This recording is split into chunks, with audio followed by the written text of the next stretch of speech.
ආයුබෝවන් අද රූපවාහිනී සංස්ථාවේ මේ ජාතික පාසල සංකල්ප යටතේ කෙරෙන උසස් පෙළ සිසුන් උදෙසා කරන අධ්‍යාපන සත්කාරයේදී ඔබ වෙනුවෙන් අපි සිංහල ප්‍රශ්න පත්‍රයේ විශේෂයෙන්ම මා සූදානම් කරලා තිබෙන්නේ පුරාතන ගද්දෙන් ප්‍රශ්න පත්‍රයට අපි මුහුණ දීමේදී අපි කොහොමද සූදානම් වෙන්න ඕන කියන කාරණේ පැහැදිලි කිරීමටයි. විශාල ලකුණු ප්‍රමාණයක් ලබා ගන්න පුළුවන් කොටසක් තමයි පුරාතන ගද්දේ අපට හමු වෙන්නේ.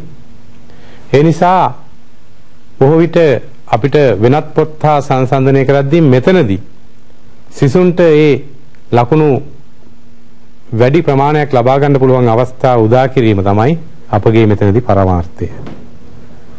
අපි බලමු පුරාතන ගද්දේ තිබෙන කොටස් පිළිබඳව මුල සිට ඔබේ පුරාතන ගද්දේ පොතේ සඳහන් වෙලා තියෙනවා මේ සද්ධර්ම රත්නාවලිය. අපි දකිනවා දඹදෙණි යුගයේ ලියවුණු ධර්මසේන හිමියන් විසින් රචනා කරන ලද වටිනා ග්‍රන්ථයක් තමයි මේ සද්ධර්ම රත්නාවලිය කියලා කියන්නේ. එවකට සමාජයේ මිනිස්සුන්ට විශේෂයෙන්ම ගම්බද ජනතාවට, ගැමි ජනතාවට ධර්මය කියවා රස විඳීමේ, එහෙම නැත්නම් අසා රස විඳීමේ අවස්ථාව උදා කර දීමේ එකම අභිලාෂයෙන් පරමාර්ථයෙන් තමයි මේ සද්ධර්ම රත්නාවලිය රචනා කරලා තියෙන්නේ. මේ සඳහා මූලාශ්‍රය කරගන්නවා පාලි ධම්මපදට්ට කතාව. උන්වහන්සේ එතනදී අරමුණු කරගෙන තිබෙන්නේ සත් ජනයන් සච්චාරීත්‍ර ධර්මයන්හි පිහිටුවීමයි. උපමා රූපක ප්‍රස්තා පිරුළු මේ වගේ අවස්ථා යොදා ගැනීමේදී ගැමි සමාජයෙන් ගැමි ආරෙම්ම තමයි උන්වහන්සේ සඳහා යොදාගෙන තියෙන්නේ. ගැමි වහරෙන් පෝෂිත බසක් කියලා අපි කතා කරනවා. මෙහි ඔබට නිර්දිෂ්ට කොටසේ තිබෙනවා කතා වස්තු දෙකක්.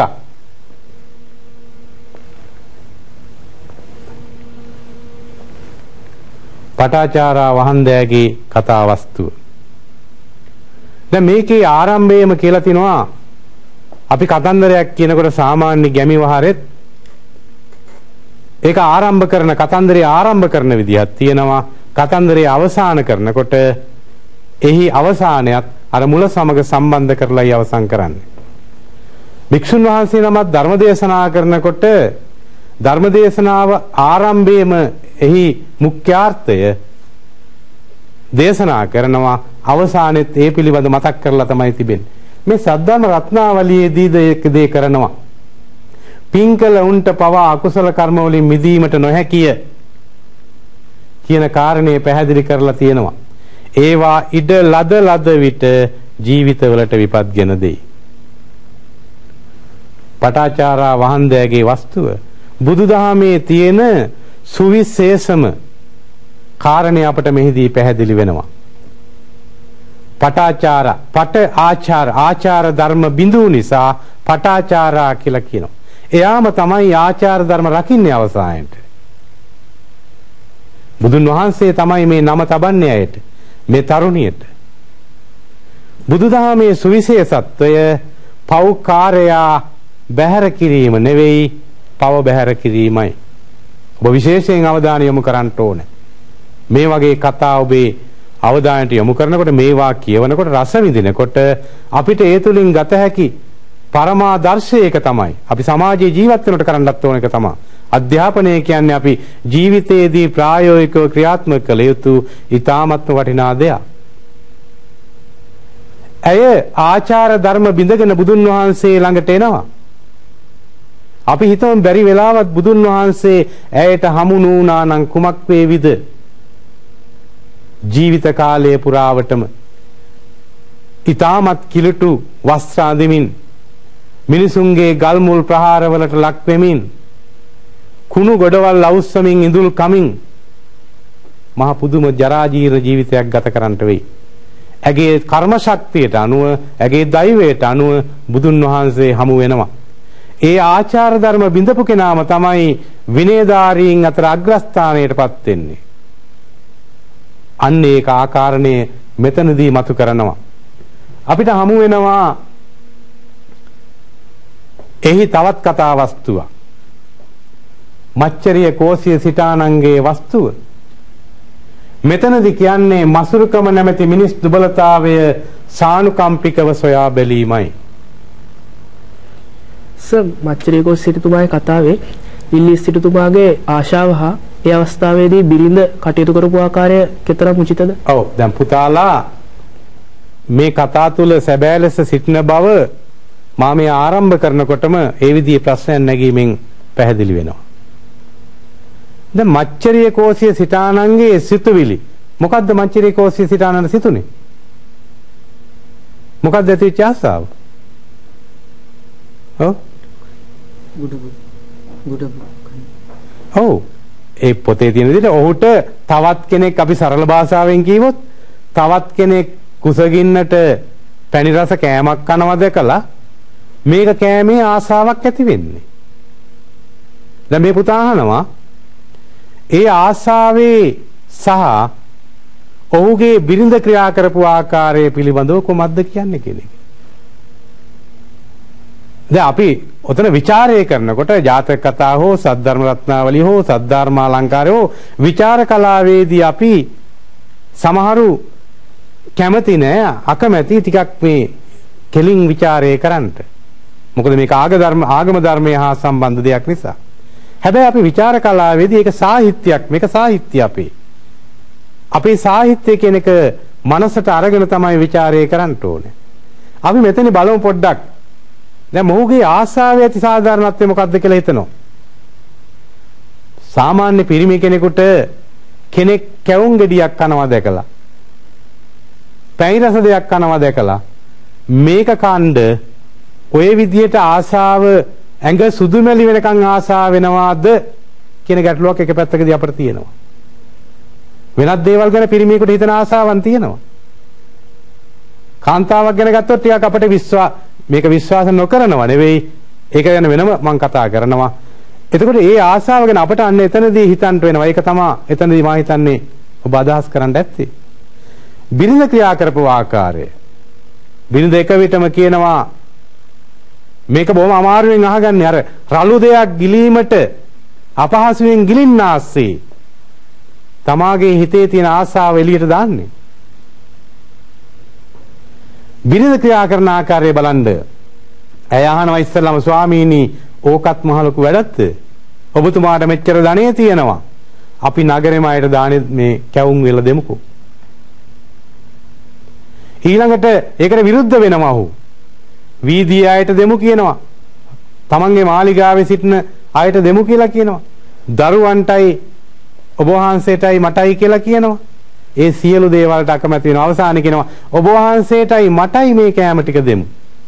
එතනත් අහන්නේ තිත මොකටද? මේ වගේ මානසික තත්ත්වයක් තියෙන පුජ්‍යලයක් මේ වගේ තෘෂ්ණාවෙන් අධික වෙච්ච පුජ්‍යලයක්ගෙන් එහෙමනම් අර වගේ බිරිඳක් නගරේටම කැවුම් දෙමුද කියලා අහයිද කියන එක අපිට ගැටලුවක්. අපි දකිනවා මේකේ පුරාණ කතාව ඉල්ලීස ජාතකේ. ඉල්ලීස් සිටුවරයාට හිතෙන්නේ රාබනවා දැකලා රාබන්ද බොණ්ඩ. පිරිමියෙක් වෙනුවෙන් රාබනවා කියන එක හොඳයි කියන එක නෙවෙයි. ඒ වගේ සිතුවිල්ලක් ඇතිවීම සාධාරණයි. කැවුම් කනවට වැඩිය. ඉල්ලීස සිටුවරයාගේ බිරිඳ කියන්නේ ස්වාමිනී අපි නගරෙම අයට රාදෙමු කියලා. ඇය රහසිගතව කොළුවෙක් යොදා රාකලයකුත් දී වනාන්තරයට පිටත් කරනවා රිසිරේ රාපානය කරන්න කියලා. රිසි ලෙස. ඒ නිසා මේ වගේ තැන් අපිට ගැටලු මතුවෙනවා. අපි විචාර කලාවේදී මේවා ඉස්මතු කරන්න ඕනේ. ඒක තමයි විචාරය කියන්නේ. එහෙම නැත්නම් ඔබ සම්පදායටම කරු. හැබැයි මේ මච්චරිය කෝසිය සිතානන්ගේ වස්තුවෙන් මුන්වහන්සේ මේක දෙන්නේ ඕනම පුරාතන ගද්‍ය නිර්මාණයක් කරනකොට අපට ඉස්මතු කරන්නේ සාමාන්‍ය ජනතාවට සහ බුද්ධිමත් ජනතාවට කියන දේ පදනම් කරගෙනයි. සාමාන්‍ය ජනතාව මේ පිළිබඳව සිතලා ඒ විදිහට තේරුම් ගන්නවා බුද්ධිමත් අය ඔබ වැනි විචාරය කරන අය විචාරශීලී වේදේශ බලා ජීවිතේට අත්දැකීම් ගන්නටයි ඕනේ.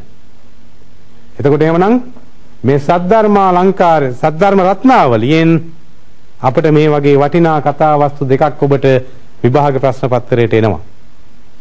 මා කියන්නම් ඔබ අපි කොහොමද මේකට සූදානම් විය යුත්තේ කියලා. ඊළඟට අපිට තවත් හම්බෙනවා පුරාතන ගද්දෙන් අපේ වටිනාම මුදුන් මල්කඩ වැනි සාහිත්‍ය ග්‍රන්ථය 550 ජාතක පොත. ජාතක කතා 547කින් සමන්විතයි. කුරුණෑගල යුගයේ මේක ලියවෙන්නේ. ඒ වගේම එක කතුවරයෙක් විසින් ලීවා කියලා මෙහි කොහෙවත් සඳහන් වෙන්නේ නැහැ. එකක් තමයි භාෂා ශෛලීන් විවිධ ක්‍රමවේද මේ සඳහා යොදාගෙන තිබෙන නිසා මෙහිදී විවිධ කතුවරයෝ විසින් රචනා කරන ලද වටිනා ග්‍රන්ථයක්. පාලි ජාතක කතාව මූලාශ්‍ර කරගෙන තමයි මේ ජාතක පොත ලියන්නේ. මෙතෙක් අපේ පූජාවලිය වැනි මහා ගැඹුරු පොත් මිනිස්සුන්ට තේරුම් ගන්න බැරි අවස්ථාවක සාමාන්‍යයෙන් කියවා අසා තේරුම් ගත හැකි විදිහේ ග්‍රන්ථයක් තමයි 550 ජාතක පොත කියන්නේ. මේ තුලින් ආදර්ශ දෙනවා විවිධ චරිත අරගෙන ඒ තුලින් ජීවත් වීමට අවශ්‍ය කරන පසුබිම අපට සකස් කරලා දෙනවා. මාටින් වික්‍රමසිංහ මහත්මයා කියනවා ජාතක පොත එක සැරයක් කියවන විට 550 ජාතක පොත එකවරක් කියවන විට අවුරුදු 200ක් ජීවත් වෙනවා වාගේ දැනෙනවා කියලා. අවුරුදු 200ක් ජීවත් වෙනවා වාගේ මිනිසුන්ට ජීවිතයෙන් ලබාගත හැකි අත්දැකීම් කොපමණද කියන එක අපට එයින් පැහැදිලි. ජාතක පොත තුල ඒ වගේ වටිනාකම් රාශියක් ගැබ් වෙලා තියෙනවා. මේ තුල විවිධ චරිත තියෙනවා. අද සමාජයේ ඔබට ਵਿਚාරය කරන්න සිද්ධ වෙනවා. අද වර්තමාන නැත්නම් මේ ਸਰව කාලීනයි කියලා අපි ජාතක පොත ගැන කියනවා. බේබද්දෝ ඉන්නවා. සූදු අන්තුවෝ ඉන්නවා. මංකොල්ල කරුවෝ ඉන්නවා. හොරු ඉන්නවා. වෙනත් ස්ත්‍රී දූෂකයෝ වැනි අය ඉන්නවා. පගා දෙන මිනිස්සු ඉන්නවා. පගා ගන්න මිනිස්සු ඉන්නවා. ඒ වගේම සාදු ජනයෝ ඉන්නවා. යහපත් ගුණධර්ම වලින් හැබී ඊ타මත් ගුණධර්ම වලින් පිරිපුන් මිනිස්සුද මේ තුල ඉන්නවා. ඒකයි මේකේ තියෙන සර්වකාලනිකම. අපි ශිෂ්‍ය ජීවිතයේට අපට පාසල් අධ්‍යාපනයේට මේවා යොමු කිරීම තුලින් අපේ ඉතිහාසයේ ඉඳලා කතන්දර සාහිත්‍යය තුල අපේ මේ ගමන් මඟ සකස් වෙලා තියෙනවා. ඔබට ඒ තුලින් වටිනා දේවල් රාශියක් ඉගෙන ගන්න පුළුවන් වෙනවා. මේ ඇතුළත් වෙන දේවල් බුදුන් වහන්සේගේ අතීත කතා පුවත් තියෙනවා. උන්වහන්සේ වර්තමාන කතාව දැන් මේක තියෙනවා සන්දර්භය අතීත කතාව වර්තමාන කතාව කියලා. අතීත කතාව වර්තමාන කතාව සමෝදානය කියලා අපි නැත්තම් කියනවා. හැම ජාතක කතාවකටම තියෙනවා අතීත කතාවක්. බුදුහාමුදුර ළඟට කවුරු හරි එනවා. එහෙම නැත්නම් බුදුහාමුදුර කුමන හෝ දන් සභා මණ්ඩපයට හෝ වෙනත් කුමන හෝ තැනකට යනවා. යනකොට බුදුන් වහන්සේ කවුරු හරි කතා ඇයි මොනවා ගැනද කතා කළේ ඔබ?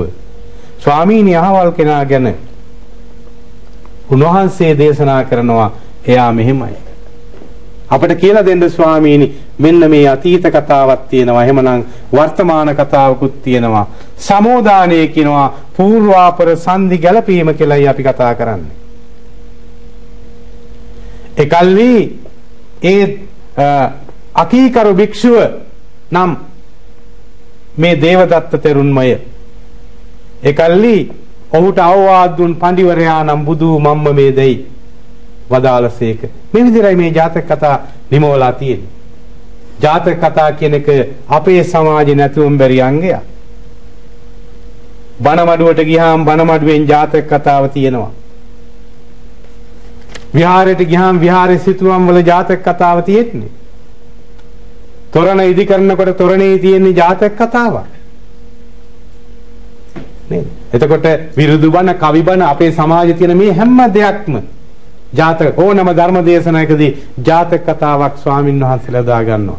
එහෙමනම් මේ ජාතක කතාව කෙනෙක් අපේ ජීවිතෙන් ඒකයි මේ පුරාතන ගත්තේ මේ වාගේ තියෙන වටිනාකම සුවිශේෂත්වය ඒකයි අපට වැදගත් වෙන්නේ. අපි බලමු ජාතක කතාවල අපිට මොනවද කතා කරන්න තියෙන්නේ? નિયમિત කතා වස්තු හතරක් තියෙනවා. මොනවද කතා වස්තු? චද්දන්ත ජාතකය, ගණ්ඩ තීන්දු ජාතකය, සම්බුලා ජාතකය, දේවධර්ම ජාතකය. චද්දන්ත ජාතකය බෝසතාණන් වහන්සේගේ දාන පාරමිතාව ප්‍රකට කිරීම සඳහා යොදාගත්තා වූ ජාතකයක්. අපි දකිනවා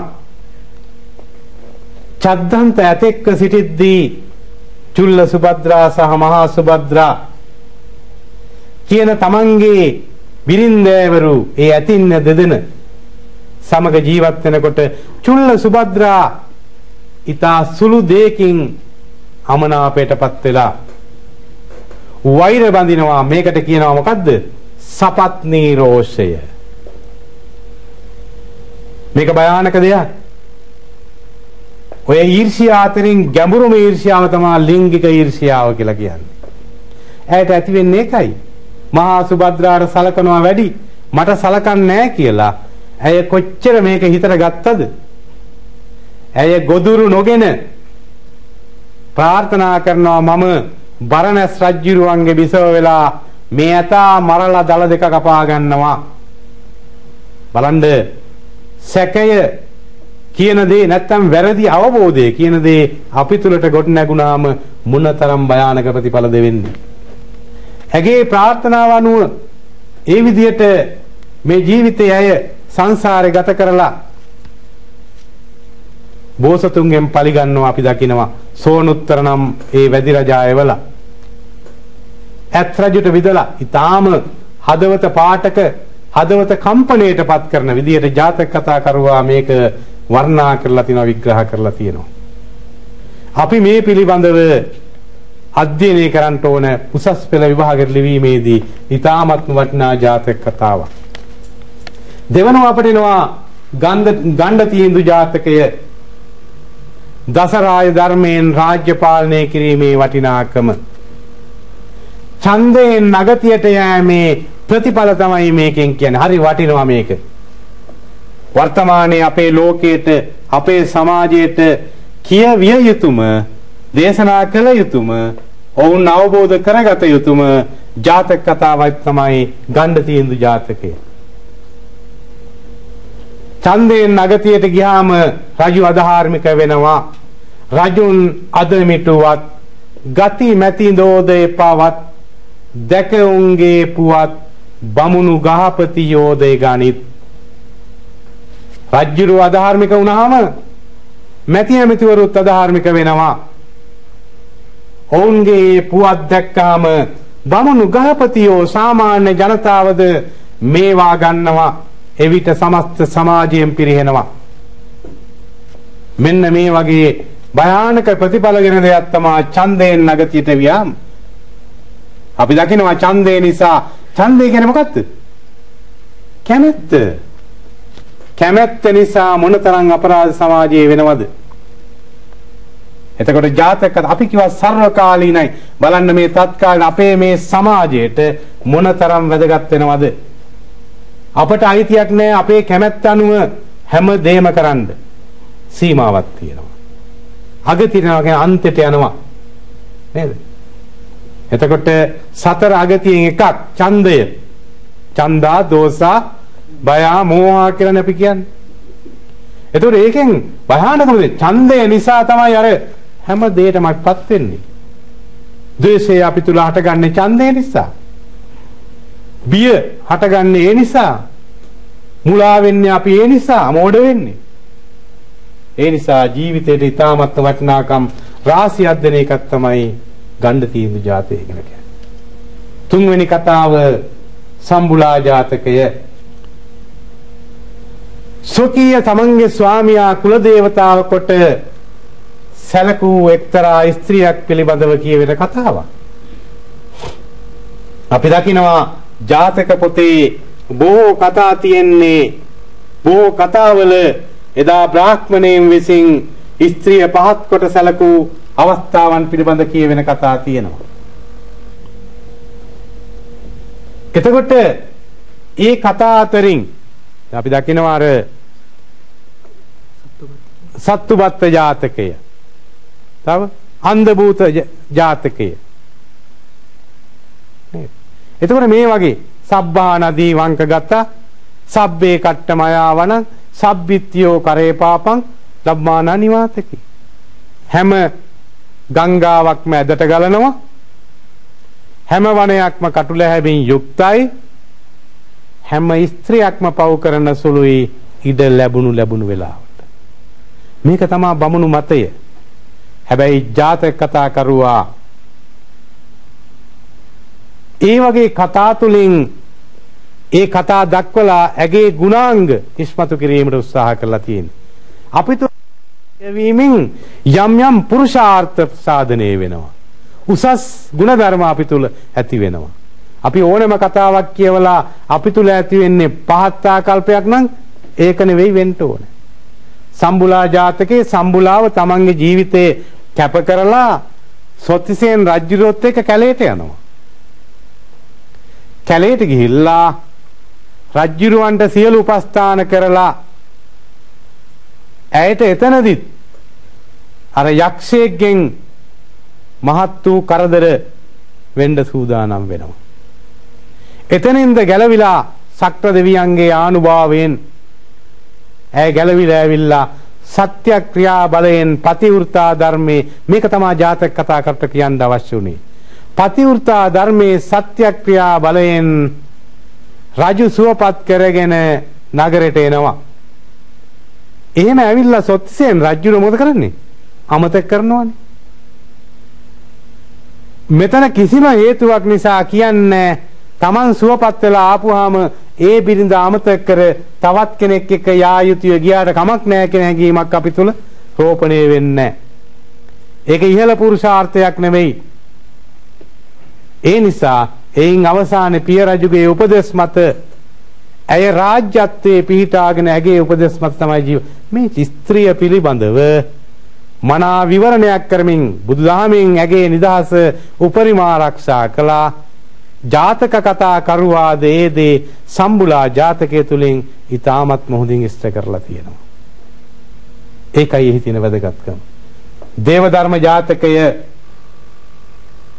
උපායශීලී වහා ස්ථානෝචිත ප්‍රඥාවෙන් කටයුතු කිරීමෙන් ලැබෙන සහනය. තමන්ගේ පිය රජු බිරිඳ මිය ගියාට පස්සේ කරගන්නා දෙවන විවාහයේදී උපදින බිරිඳට උපදින පළවෙනි දරුවා ඉපදුනාට පස්සේ මොනවද ඕන කියලා අහනවා. වරයක් ඉල්ලන්න කියනවා නේද? ඒක පස්සේ ඉල්ලන්න. ඉල්ලන්නේ වරේ මහා භයානක වරයක්. මොකක්ද ඉල්ලන්නේ? ඔව් තමන්ගේ පුතාට අර පළවෙනි බිරිඳගේ දරුවෝ දෙන්නාම් පසෙකට දා මගේ පුතාට දෙන්න රජකම. රජුරෝ දන්නවා මේක අසාධාරණයි. අන්න ස්ථානෝචිත ප්‍රඥාවෙන් කටයුතු කරනවා. පුතාට කතා කරලා කියන පුතේ ඔබ යන්න දැන් වනයේට මේක මහා භයානකයි. ඔබේ ජීවිතේ අනතුරක් වෙයි මල්ලිත් එක්ක යන්න. මා ඇවෑමෙන් ඇවිල්ලා නැවත රාජ්‍ය බාර ගන්නට. යනකොට මොකද කරන්නේ? පුංචි මලණ්ඩද මාත් වෙනවා කියලා පිටිපස්සෙන් එනවා. මේ තුනොත් දෙනවා හොඳ ගුණ අපිට වටිනාකම. මොකද ඉහළයයි සම්මත නැත්තම් අපේ වැඩිහිටි වෙනකොට අපි තුල තියෙන කෝකකම් පුංචි අය තුල නැහැ. පුංචි සිතේ වසවිස නැහැ. ලොකු සිත් වාගේ කියලායි අපි ඉගෙනගෙන තියෙන්නේ. එතකොට ඒ නිසා තමයි මේ සහෝදර ප්‍රේමයෙන් එන්නේ. වනාන්තරයට ගිහිල්ලා දියගෙන්න ගිහිල්ලා මල්ලා දෙන්නම අතුරුදහන් වෙනවා. යක්ෂයා ළඟට ගිහිල්ලා දේව ධර්මය අහන්නේ දේව ධර්මය. එයා කියනවා දේව ධර්මය. බෝසත්ත්වය අපේ වැඩිමහල් කුමාරයා තේරුම් ගන්නවා මේ මල්ලාට මොකද වුනේ කියලා. දේව ධර්මයේ කියලා දෙනවා. නේද? ලැජ්ජා බය. හිරියතොක්. මිනිහෙක් තුළ ලැජ්ජා බය තියෙනවා නම් ආයෙ තවත් සකස් කරන්න දෙයක් නැහැ. එතකොට අපි සකස් වෙලා ඉවරයි. නේද? මේ ජාතක කතා තුලින් දෙන්නේ මේක. දෙන්නේ ඉල්ලන්නේ කවුද? අර තමන්ගේ කුඩම්මගේ පුතා බාලමල්ලි දෙන්න. යක්ෂයින් පවා ප්‍රසාදයටපත් වෙනවා මේක අහලා. මොහුගේ අවංකකම ඔහුගේ ඒ ඍජු ප්‍රතිපත්තියට අනුව අවසානයේ දෙන්නම ගිහිලා තමයි අවසානයේ යක්ෂයාත් අර මිනිමස් කෑමෙන් පවා වැලකිලා සත්පුරුෂයෙක් බවට පත් වෙනවා. ඒතකොට ඒ වගේ වටිනාකම් රාශියක් මේ තුලින් නා කරනවා. සෑතම් ජාතක කතාවල යක්ෂයෝ දෙවියෝ වනේ මේ අභව්‍ය චරිත යොදාගෙන තිබෙනවා. මේ පිළිබඳ ඔබගේ අදහස? ඔව්. අපි දැන් කතා කළා මේකේ අවස්ථා දෙකකින්ම යක්ෂයෝ සහ දෙවියෝ ගැන. සම්බුලා ජාතකයේදී සම්බුලා විසව වනාන්තරයේ පළවැල නෙලන්න යනකොට දැන් මේ කතාවේ කියදෙන අය සිටින තැන පහන් දැල්වීම අවශ්‍ය නැහැ කියලානේ. ඒ තරම් ආලෝකය කියලානේ. ඇයි ඒ තරම් රූමත්. එතකොට ඇය පළවැල කඩන්න ගියාට පස්සේ යක්ෂයෙක් එනවා ඇය ඉන්න තැනට. පොකුණෙන් නාලා එනකොට යක්ෂයෙක් එනවා භයානක වෙස්ගත් යක්ෂයෙක්. දැන් ජාතක කතාවල යක්ෂයෙක් අපි යක්ෂයෝ දැකලා නැහැ. හැබැයි සාමාන්‍ය ජනතාව මේ යකෙක් තමයි ආවේ කියලා ඒක පිළිගන්නවා. දැන් අපි කැමති නෑ යක්ෂයෙක් ආවා කියවට මේ යකු කියලා වර්ගයක් නෑනේ. ඕන තරක් කරනවා. මෙතෙන්ට එනවා සක්කරයාගේ පාණ්ඩු කම්බල සෛලාසනයේ උණු වෙලා බලනවා කවුරු මොකද්ද මේ විපත කාටද? බලද්දී සම්බුලාට විපතක් සක්‍ර දෙවියෝ මෙතෙන්ට වැඩම කරවනවා. ඇවිල්ලා යක්ෂයා බිය කරනවා. ඔහුට නැවත එන්න බැරි වෙන්නම පිටමන් කරනවා. සම්බුලාව ගිහිල්ලා අසපුවට ඇරලනවා. මේකයි කතාව. දැන් දෙවියොත් ඉන්නවා. අපි සක්‍රය දැකලත් නැහැ, යක්ෂයා දැකලත් නැහැ.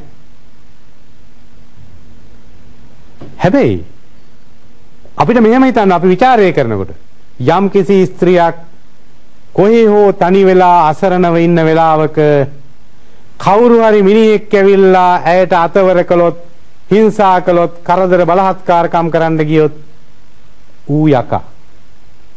අපි කියන්නේ යකෙක් කියලානේ. තමහ යකෙක් කියනවනේ. යක්ෂයා නොකිය මිනිහෙක් කියන්න බෑ. හදවත ගලක්. ඔන්න සංකේත යක්ෂයා. අපි තේරුම් ගන්න මෙතෙන්ට ආවේ මිනිහෙක් යක්ෂයෙක් නෙවෙයි. එහෙමනම් අපි හිතන්න ඕනේ පැත්තෙන්. අපිට ආවොත් ඒ වගේ ගැටලුව. මිනිහෙක් ආවේ මිනිහෙක් මෙහෙම වනාන්තරයේ මැද්දේ බලහත්කාරකම් කරනකොට එයා යක්ෂයෙක්. යකෙක් කියන්න වෙන්නේ. ඊට වඩා කියන්න දෙයක්. සම්බුලාව හඬනකොට වැළපෙනකොට ඔහුගේ මේ කළු ගලක් වැනි පපුව උණු වෙනවා. පාණ්ඩු කම්බල සෛලාසනේ, ගල්ලාසනේ මේ ගලක් වැනි හදවත උණු වෙනවා. මොකද වෙන්නේ? යක්ෂයාම දෙවියා බවට පත් වෙනවා. මිනිසාට බැරිද දෙවියෙක් වෙන්න? පුළුවන්. අපි අතින් වැරදි වෙනවා අපි නොදැනුවත්ද? අපි දෙවනුව කියනවානේ මට සමා වෙන්න. මම නොදැනුවත් කළේ එවලේ මගේ ආසාව නැත්තම් මගේ හදිසි කලබලය නිසා මාතින් වරද වුණා. මට සමා වෙන්න. අන්න යක්ෂයාම දෙවියෙක් බවට පත්. මිනිසාට පුළුවන් යක්ෂයෙක් වෙන්නත් පුළුවන්, දෙවියෙක් වෙන්න පුළුවන්. අපේ සමාජයේ අපි දකිනවා ඕනතරම් වර්තමාන සමාජයේ වගේ යක්ෂයෝ ඉන්නවා. පෞගේ කාලවල අපි දකිනවා. ඒ වගේම දෙවිවරුත් ඉන්නවා. මේ සියලු දේවල් වලින් මුදා ගන්න දෙවිවරුත් ඉන්නවා. එතකොට මේ සංකේත භාවිතයේදී දැන් දේව ධර්ම ජාතකෙත් එහෙමයි. කුස ජාතකය ගත්තාම අපේ නිර්දිෂ්ට නැතත් කුස රජුරු ප්‍රභාවතිය වෙනුවෙන් යන්නේ. නේද? කුස රජුරවන්ට කවුද දෙවියෝ ඉන්නේ? සක්‍රයා ඇතුලෙන් ඉන්නේ. මව. ඔහුගේ අවශ්‍යතා කරන්නේ මව.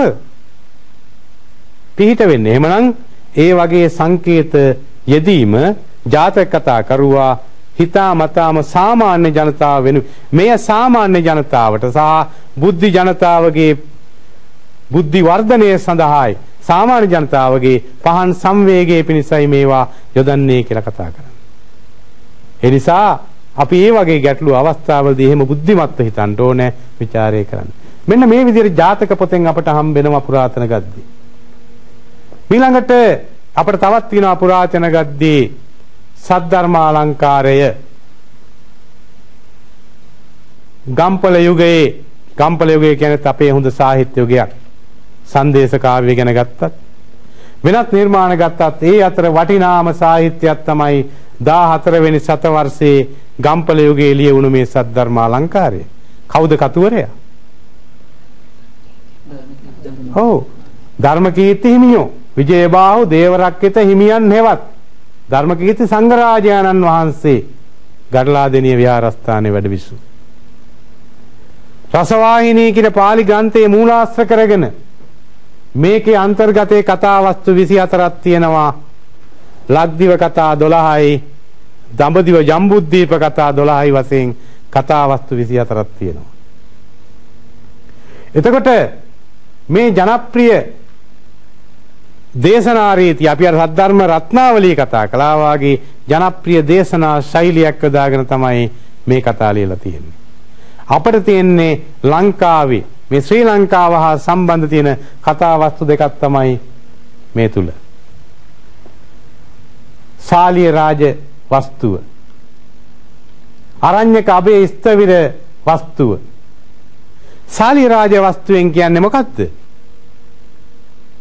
මොකද්ද කියන්නේ? ශාලිය රාජ කුමාරයා. ඔව්. පෙර කරන ලද කුසල් වල බලය. කුසල් සහ අකුසල් කියන දෙකම පැහැදිලි කරලා දෙනවා. පෙර කරන ලද කුසල්, පෙර කරන ලද කුසල්, අකුසල් කියන දෙකම පිළිබඳව මෙතනදී පැහැදිලි කරලා තියෙනවා.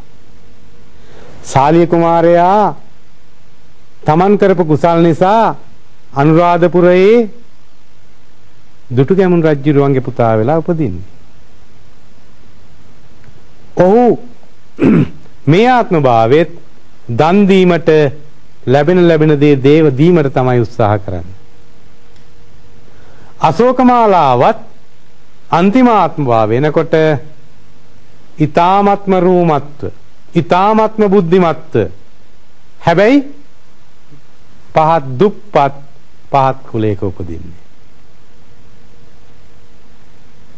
ඒකට හේතුව දක්වලා තියෙනවා. පෙර ආත්මයක තමන්ගේ මෑණියන්ට වැරදි වචනයෙන්, නොසරුප් වචනයෙන් ආමන්ත්‍රණය කිරීම. මව කියනවනේ චණ්ඩාල වාදයෙන් නේද? මව කියනවා චණ්ඩාල කෙල්ල මගේ ගේ නේද හැටි කළා. දෙන්න බොමලු ආමදමින් හිටියේ. දුවට බඩගිනි හැදුනා, දුව ගෙට ආවා.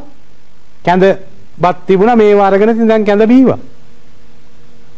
සාලේ හැමතැනම ඉහිරලා. අම්මා ඇවිල්ලා බයිනවා. අම්මට කියනවා මම නෙමෙයි චණ්ඩාලි, අම්මයි චණ්ඩාලි. මේ වචනේ තමයි බලපෑවේ අයට සැඩල් කුලයක උපදින්න. හැමදීම් ආදී පින්කම් වලින් අර වගේ වටිනාකම් අයට ලැබෙනවා.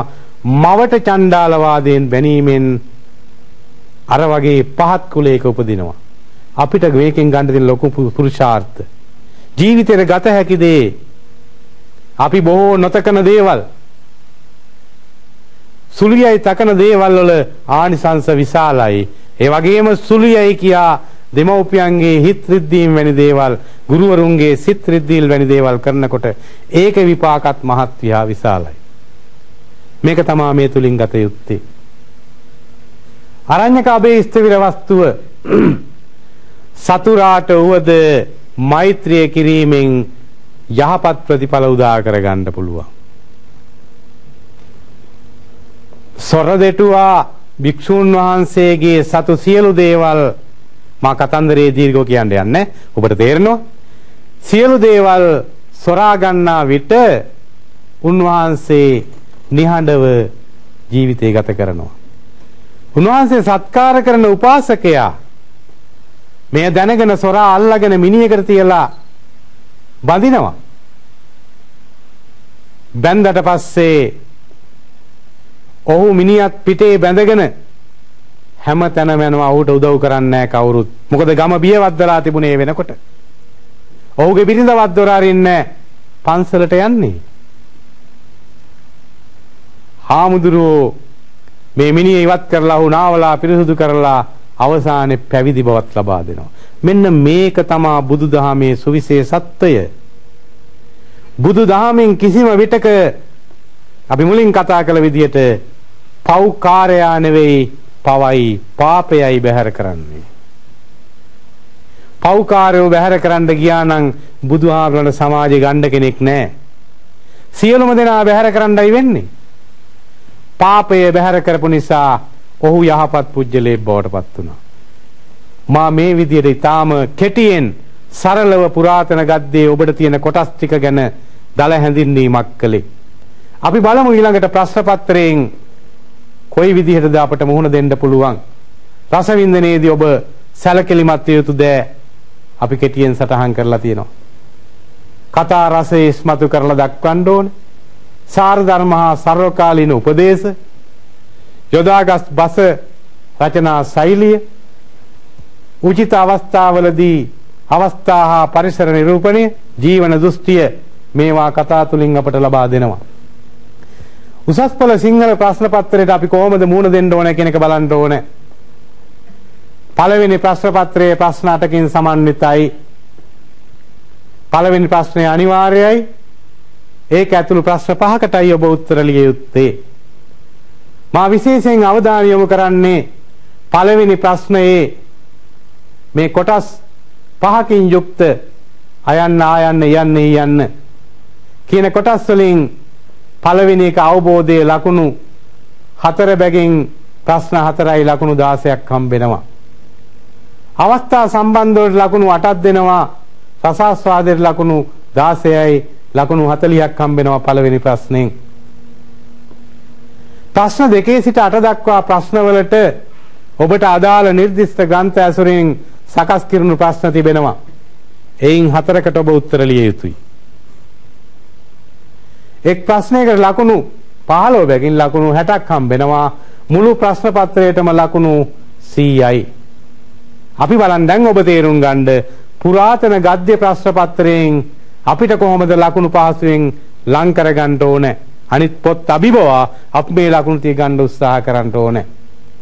මේ ඡේදයක් දෙනවා උද්ෘතයක්.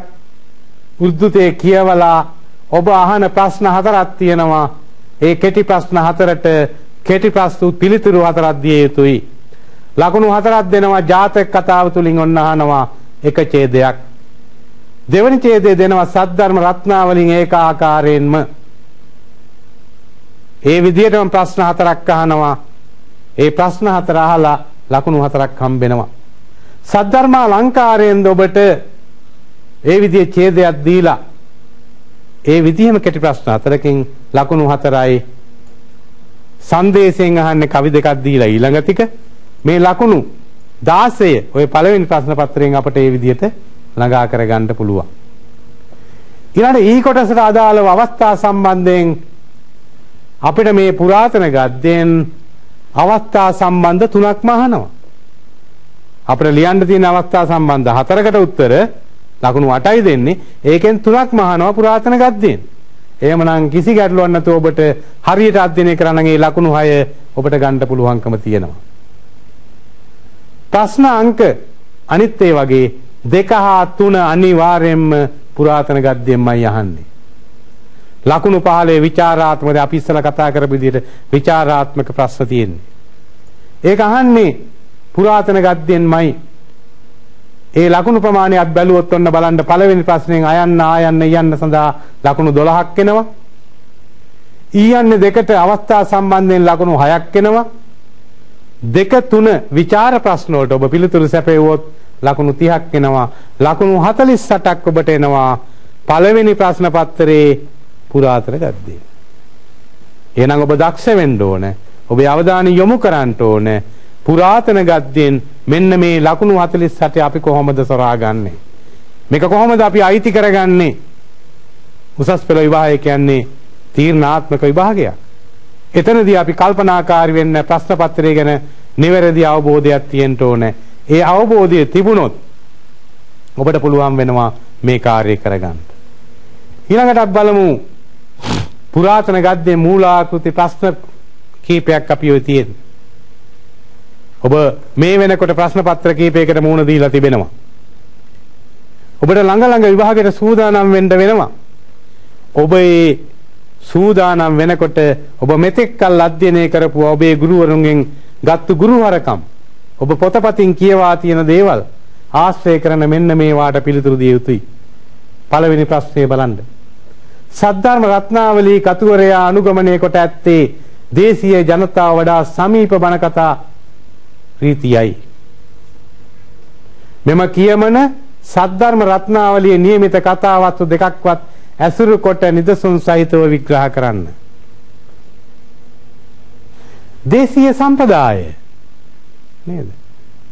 එතකොට සද්ධර්ම රත්නාවලී කතුවරයා දඹදිව යුගයේ ජීවත් වෙච්ච මිනිස්සු සමග එකට හිටපු ස්වාමින් වහන්සේ නමක්. මාටින් වික්‍රමසිංහයන් කියනවා උන්වහන්සේ ගැමියන් සමග ගැමියන්ගේ සිතුවිලි මනාලෙස තේරුම්ගෙන ඔවුන් හා එකට ගැටීමෙන් ඔවුන්ගේ මංගල්‍ය අවමංගල්‍ය කියන සෑම අවස්ථාවකදීම සම්බන්ධ වෙච්චි හොඳ ගැමියෙක් කියලා. උන්වහන්සේගේ දේහ ලක්ෂණය ගැන පවා එතුමා විග්‍රහ කරලා තියෙනවා මාටින් වික්‍රමසිංහයා විසින් මේ කතා කියවලා. එතකොට උන්වහන්සේ ඉදි යොදාගත්තේ මේ කොහෙවත් තියෙන ඈත තියෙන උදාහරණ උපමා රූපක නෙවෙයි. නේද? පය බරවාවට පිටිපර බෙහෙත් බඳින්නාසේ නේද? කිලිටු වස්ත්‍රයකින් වසාගත් මණිකක් මෙන් නේද? තොල සනසන්නට ඇස සනසන්නට තොල අඳුන් ගන්නාසේ ආඳායවා තල්පත ගත්තාසේ